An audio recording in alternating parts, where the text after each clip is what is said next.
Hello and welcome friends. आज के इस वीडियो में हम सांख्य दर्शन के बारे में जानेंगे। दोस्तों, सांख्य दर्शन भारत के प्राचीन दर्शनों में से एक है। It is the oldest school of Indian philosophy.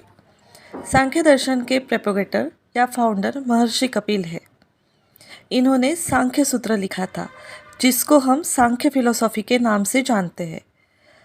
अब महर्षि कपिल के बाद काफ़ी लोगों ने सांख्य सूत्रों को इंटरप्रेट किया, तो उनमें ईश्वर कृष्ण की सांख्य कारिका काफ़ी इम्पोर्टेंट है। सांख्य दर्शन ऑर्थोडॉक्स स्कूल ऑफ फिलोसॉफी में आता है। अब ये ऑर्थोडॉक्स क्या है? दोस्तों, इंडियन फिलोसॉफी में भारतीय दर्शनों को ऑर्थोडॉक्स एंड हेटेरोडॉक्स ऐसा क्लासिफिकेशन किया जाता है। ऑर्थोडॉक्स या आस्तिक दर्शन वे होते हैं जो नॉलेज के लिए वेदों को प्रमाण मानते हैं। इनमें सांख्य, योग, वैशेषिक, मीमांसा, वेदांत ये 6 दर्शन आते हैं। और नास्तिक या हेटेरोडॉक्स दर्शन वे होते हैं जो नॉलेज के लिए वेदों को प्रमाण नहीं मानते। इनमें बुद्धिज्म, जैन और चारवाक दर्शन आते हैं। सांख्य दर्शन के ओरिजिन के बारे में, मीनिंग के बारे में अलग अलग व्यूज़ माने जाते हैं। पहला व्यू है सांख्य मीन्स नंबर, मीन्स संख्या। सांख्य दर्शन में 25 तत्वों की संख्या निश्चित है, इसलिए इसको सांख्य ये नाम है। सांख्य का और एक मीनिंग राइट नॉलेज भी होता है, राइट नॉलेज ऑफ रियलिटी। इसके लिए भी सांख्य शब्द यूज़ किया जाता है। यहाँ पे सांख्य अलग अलग तरीक़ों से लिखा जाता है, SAMKHYA या फिर SANKHYA, बट उसको प्रोनाउंस हम सांख्य ही करेंगे। दोस्तों, सांख्य फिलोसॉफी और योग फिलोसॉफी को एक दूसरे का पूरक माना जाता है, यानी कि सांख्य फिलोसॉफी थ्योरेटिकल है तो योग फिलोसॉफी उसका प्रैक्टिकल। सांख्य दर्शन denies the presence of God. Sankhya दर्शन ये निरीश्वरवादी है, ईश्वर के प्रेजेंस को नहीं मानता। सत्कार्यवाद। सांख्य दर्शन का प्रमुख सिद्धांत सत्कार्यवाद है, यही इसका आधार है। इस सिद्धांत के अनुसार बिना कारण के कार्य की उत्पत्ति नहीं होती, कार्य अपनी उत्पत्ति के पूर्व ही कारण में रहता है। जैसे कि दूध से दही बनता है, दही सिर्फ दूध से ही बनता है, किसी और चीज़ से नहीं बनता, तो उसकी उत्पत्ति का कारण पहले से ही दूध में रहता है। इसको ही सत्कार्यवाद कहते हैं। उपनिषदों के बेस इसको माना जाता है, तो जो वेदों के एंड में लिखे जाते हैं उसको हम उपनिषद कहते हैं। सो 2 स्कूल ऑफ फिलोसॉफीज उपनिषद के बेस पे मानी जाती है, एक रियलिस्टिक और आइडियलिस्टिक। सांख्य और वेदांत। सांख्य रियलिस्टिक है और वेदांत आइडियलिस्टिक चीज़ों पे फोकस करता है। दोस्तों, सांख्य फिलोसॉफी डुअलिस्टिक मानी जाती है।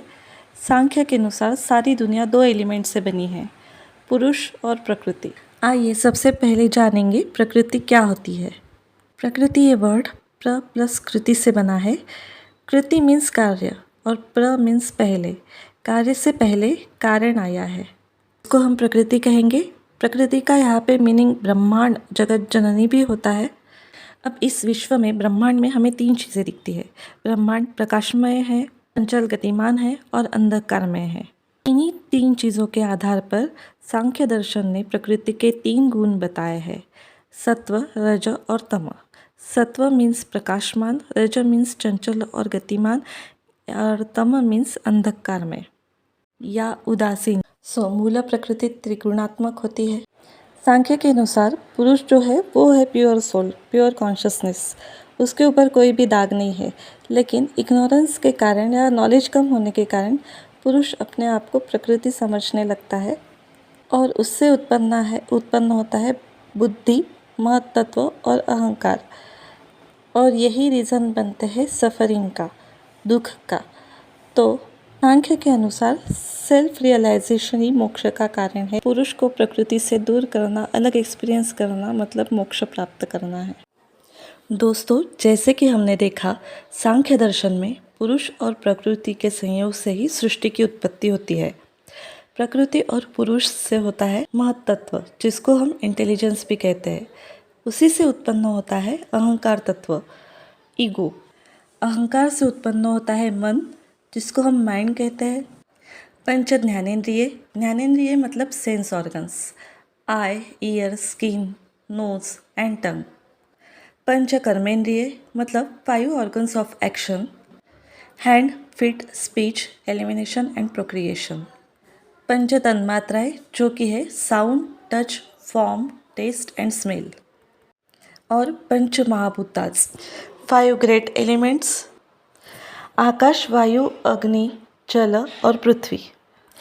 दोस्तों सांख्य के अनुसार यही 25 तत्व मिलाकर सृष्टि का क्रम बनाते हैं।